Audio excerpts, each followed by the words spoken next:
Hola, buenos dias. Hello, good afternoon. Hello. So, as I'm following my continuing commitment to myself, if I can just say it, I'm coming on to share a little bit about the craziness of the journey of waking up, and also to share some light language just to help all of us come into our hearts and to be more grounded, more centered, and more connected. So what they don't tell you when you start on your spiritual journey, when you start sort of waking up and wanting to know a little bit more about why am I here and who am I, is that life changes. Christy, hello. Life completely changes when you start on your inner journey. And you think that you're going to have all these incredible spiritual experiences, but you'll stay in your job, you'll stay where you live, you'll continue going out on your Friday and Saturday night with your friends, and Bob's your uncle, and there you go, and you're spiritual but nothing changes. And actually it is completely and utterly the other way around. It's like everything changes, because when you start diving into your heart and meeting yourself and discovering the incredible worlds within, you simply cannot stay in the same life. What's happened with me is I look back on my life. I look back to when I was a teenager, when I was rebelling, when I was lost, and I was a bit of a wild child, but in a way of rebelling and drinking and partying, and that was my form of escapism, because I felt trapped, I felt lost, I didn't know who I was, I didn't know who I was. Hi Julie, hi Dolores. And then in the 20s I discovered flying, and flying was my career actually for 23 years. I flew the skies for British Airways on long haul routes between Gatwick, or from Gatwick and Heathrow. So who knows, maybe our paths have crossed up in the air already.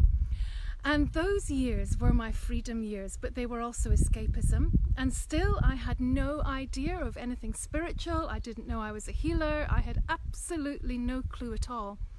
So I continued to party, to drink, to escape, to be the wild one, to be the first one in a bar and the last one out. And I had a ball. I had an absolute ball. Can't remember much of it, but I know I had a good time. But what happened was I began to feel that something was missing. As much as I thought I was having fun, something was really missing. Oh, how amazing! Julie's there from my flying years. Oh my goodness, Julie. Synchronicity. So, yeah, I just felt that something was missing. There had to be more. There had to be more to life. And I began to feel that everything was a bit superficial. I wasn't enjoying myself as much, and I really wanted to feel better, but I couldn't put it into words. And the long story short is I discovered healing through my own ill health, and from that healing I actually discovered that I had the gift of healing myself, because it was reflexology that healed me. The doctors couldn't fathom it out, but reflexology allowed me to heal. So I was instantly drawn into the world of reflexology, learned and discovered that I had the innate gift of healing, became a reflexologist, started teaching reflexology, learned about the whole emotional and spiritual aspects of healing, and that it's not just about the physical symptoms, it's about the soul, it's about energy, it's about emotions, and all of that shebang. And it's like going down the wormhole. It's like going down the rabbit hole. It was like once you start, you can't stop.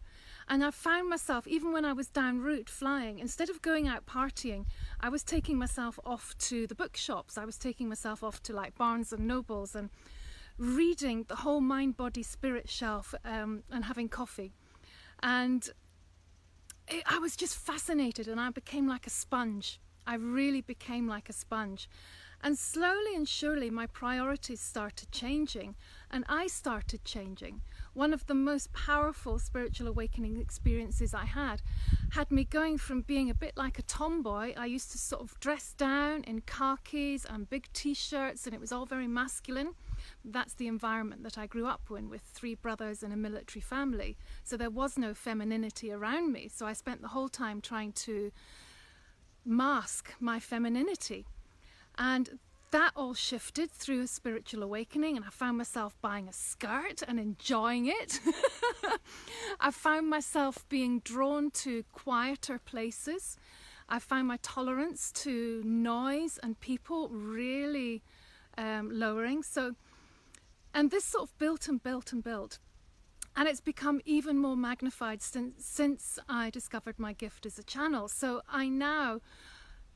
I'm a completely different person to who I was 5 years ago, 6 months ago, even 2 freaking weeks ago when I came out of the New Earth Mystery School retreat.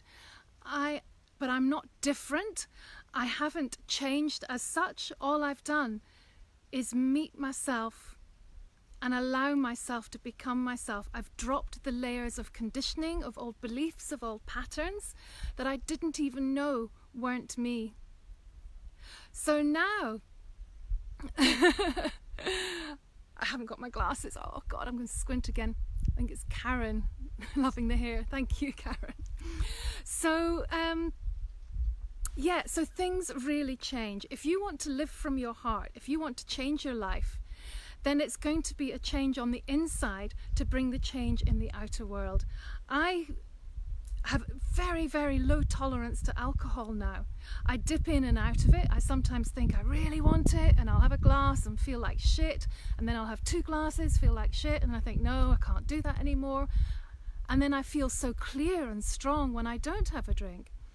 Also, being around crowds, being around a lot of people, being around a lot of noise, my whole system just goes into overload and shuts down. I find it hugely distressing to be in a, like, say for example, a really noisy bar with loud music.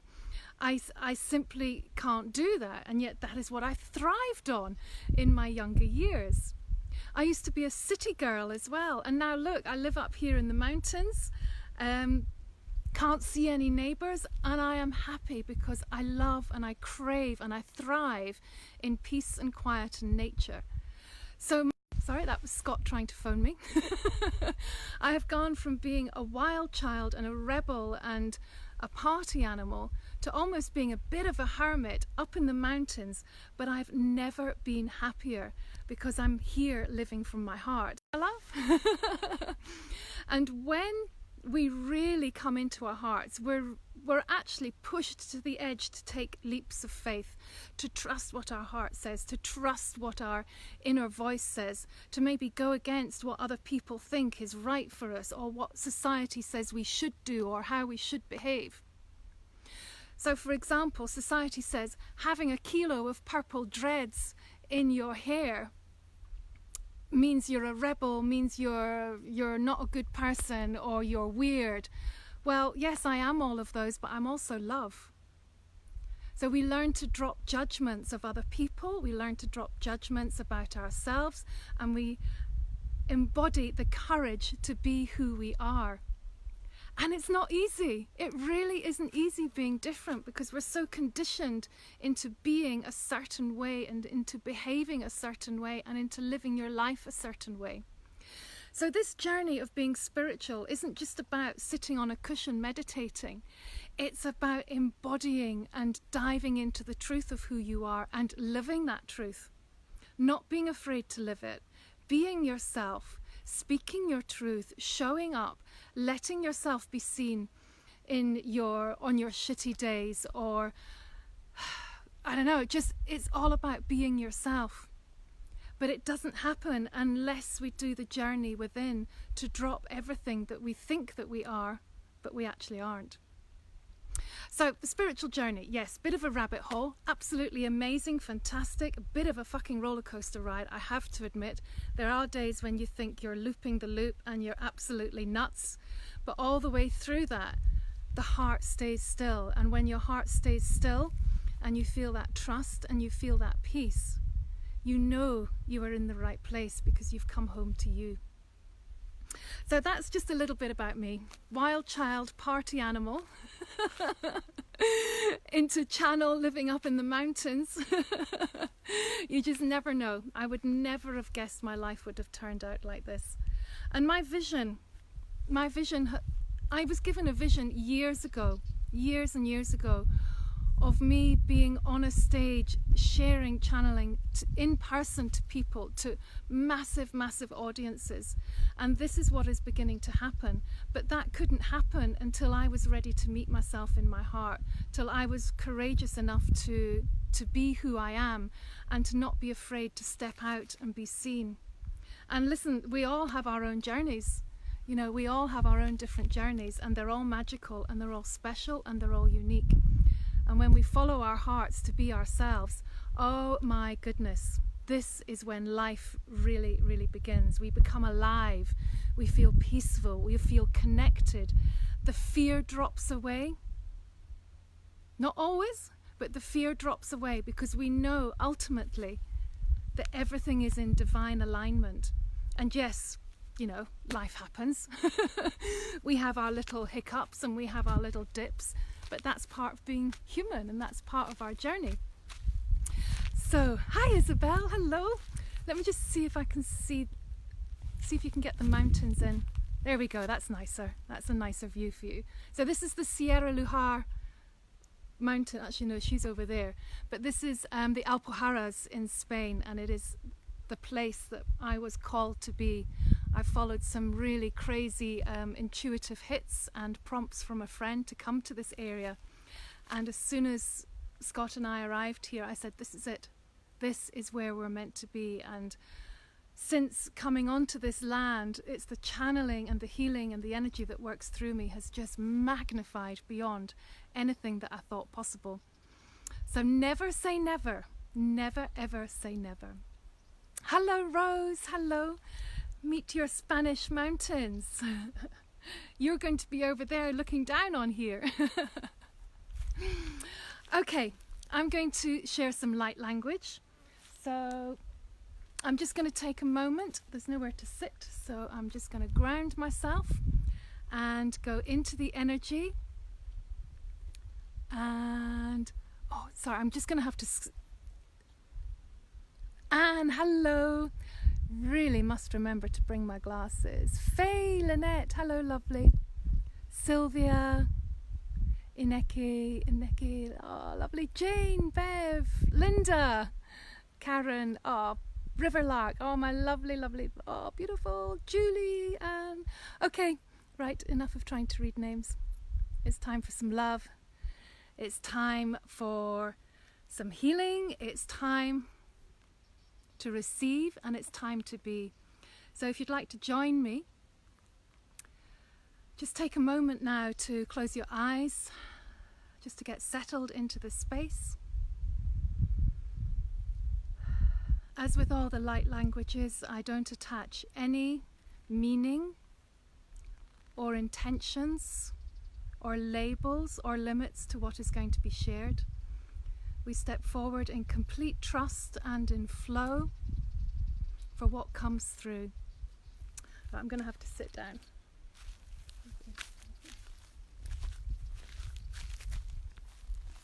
There we go.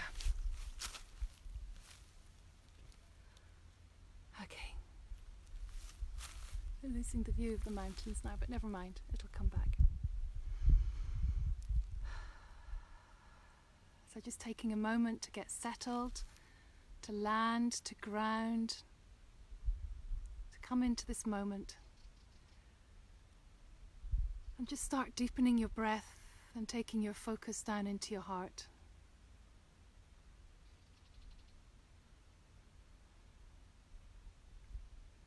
And with every breath you feel your heart expanding and surrendering into the increasing love that is flowing through you. And as the love intensifies, just really send your roots down into Mother Earth to keep you grounded, to keep you here.